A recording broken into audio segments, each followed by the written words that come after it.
Hai hai hai, balik lagi di A Day in My Life aku versi masak-masak. Yuk tonton masak apa aku.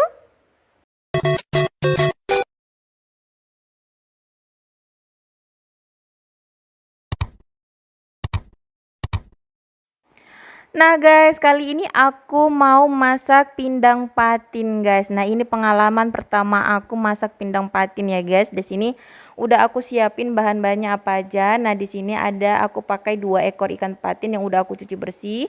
Nah ini bumbu yang aku sisihkan nanti mau di blender halus. Nah ini bisa lihat. Nah di sini aku bubuhkan 1 butir kemiri yang kecil aja guys. Ini opsional. Kalau kalian nggak mau pakai kemiri juga it's okay. Nah lanjut ini ada bahan geprekan, ada 2 batang serai, lengkuas dan jahe yang udah digeprek. Dan ini ada nanas, terus terasi dan larutan asam jawa.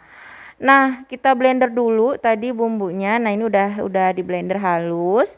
Nah setelah itu, nah disclaimer dulu ya guys ya. Di sini versi aku memasak pindang patin. Kalau kalian punya versi yang lain monggo. Di sini versi aku ya. Lanjut kita siapkan pan atau apa itu terserah kalian. Kalau misalnya kalian mau pakai pan, mau pakai kuali atau wajan terserah. Di sini aku pakai pan yang agak cembung karena nanti aku pakai kuah yang banyak dan kira-kira bisa menampung ikan patinnya yang 2 ekor. Nah, kiranya sudah panas pannya, kita tumis dulu bumbu halusnya. Di sini kalau sekiranya kalian mau tumisnya pakai minyak, monggo. Aku kebetulan di sini aku nggak pakai minyak ya guys ya. Nah, lanjut kita masukkan bumbu geprekannya tadi. Nah, batang serai, lengkuas dan jahe. Setelah itu kita masukkan terasinya ya guys ya. Di sini terasinya agak ditekan sedikit supaya dia hancur dan sekaligus tercampur dengan bumbu halusnya. Nah, setelah itu kita fokus menumis sampai mateng dan terasinya itu hancur tercampur rata dengan bumbu halusnya dan kadar air yang ada di bumbu halusnya itu berkurang. Nah ini kita harus selalu diaduk-aduk ya guys ya biar nggak gosong karena di sini kan aku nggak pakai minyak dan pastikan harus menggunakan api kecil menuju sedang, pokoknya ya menyesuaikan aja biar nggak gosong. Nah ini udah kelihatan udah sedikit harum, terasa harumnya dan terasinya juga udah hancur tercampur rata dengan bumbu halusnya dan siap-siap kita menambahkan air. Nah, untuk air ini menyesuaikan dengan selera. Kebetulan di sini selera aku itu suka dengan kuah yang agak banyak. Jadi di sini aku tambahkan sekitar 1,5 cup gitulah ya. Aku nggak tahu ukuran cup ini berapa liter. Aku nggak pernah masak yang pakai takaran-takaran begitu. Aku langsung pakai feeling aja. Ya kiranya kalau butuh banyak ya tuang banyak. Nah ini aku tambahin sedikit lagi. Terus kita aduk-aduk sampai merata. Aduk-aduk sampai merata. Nah setelah itu kita tinggal menunggu sampai mendidih. Pastikan dengan api sedang mengecil atau sedang boleh.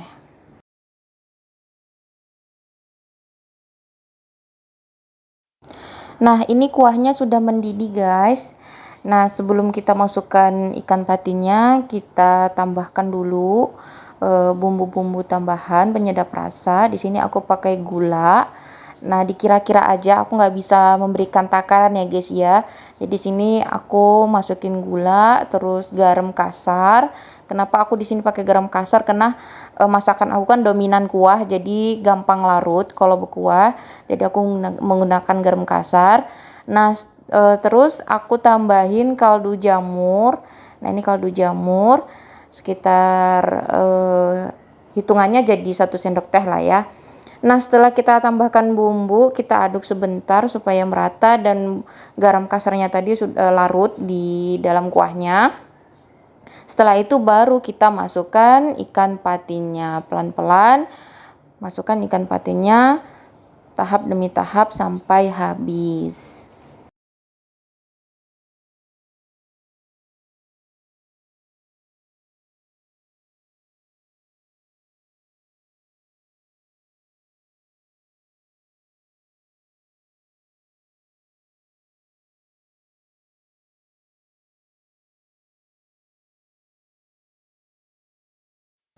Nah, selesai ikan patinnya udah kita masukkan semua ke dalam kuahnya.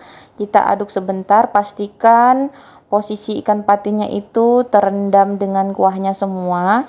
Nah, selesai kita aduk sebentar, kita diamkan sampai mendidih, sampai blebek-blebek gitu ya guys ya. Dan pastikan apinya tidak terlalu besar, gunakan api sedang aja. Nah, ini sudah mendidih. Setelah itu kita masukkan larutan air asam jawanya ya guys ya. Nah, ini aku saring terlebih dahulu supaya ampasnya tidak ikut masuk ke dalam kuahnya. Nah, itu pastikan semuanya tersaring. Setelah itu kita aduk perlahan ya guys ya. Jadi kalau mengolah ikan patin ini memang butuh kesabaran yang ekstra, karena tekstur daging ikan patin itu kalau dimasak itu gampang hancur. Jadi kita mengaduknya itu ya ala kadarnya aja supaya tidak hancur ya daging-dagingnya. Pastikan semuanya merata larutan asam jawanya tadi. Nah, terus kita diamkan sampai mendidih kembali. Pastikan dengan api sedang. Nah, setelah mendidih seperti ini, lanjut kita masukkan nanas yang potong-potongan kecil tadi. Nah, ini kita masukkan. Terus kita aduk sedikit aja ala kadarnya, mengaduknya pastikan nanasnya itu tersebar merata ke bagian pannya, kuahnya. Nah, kita diamkan sebentar sampai mendidih kembali. Nah, ini seperti ini. Lanjut, setelah itu kita aduk ala kadarnya aja ya guys ya, nggak usah terlalu dengan effort yang lebih. Nah, setelah itu, setelah kita aduk, baru deh kita cek rasanya sudah pas belum tadi yang kita bubuhkan bumbu-bumbu. Nah, setelah kita cek rasa, nah sekiranya kalau kita sudah cek rasa ada yang kurang, boleh ditambahkan lagi bumbu-bumbu tambahannya. Nah, di sini aku ngerasa belum terasa asin, jadi aku tambahin lagi garam kasarnya. Terus aku tambahin gula sedikit lagi. Setelah itu aku tambahin lagi kaldu jamurnya. Nah, setelah semuanya sudah ditambahin, kita aduk lagi. Aduknya perlahan, pastikan semuanya itu tercampur dengan rata dan garam kasarnya larut ya guys ya. Nah, ini jadi pokoknya tipsnya itu kalau memasakkan patin itu mengaduknya dengan penuh perasaan gitu ya guys ya. Hehe, perasaan. Nah, ala kadarnya aja, yang penting pastikan kalau bumbu yang kita bubuhkan tadi itu pastikan semuanya itu merata.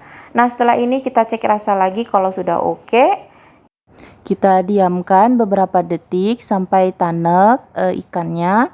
Jadi dia biar supaya nggak gampang basi. Nah, setelah itu kita aduk sebentar dan mateng. Matikan kompor dan siap di plating.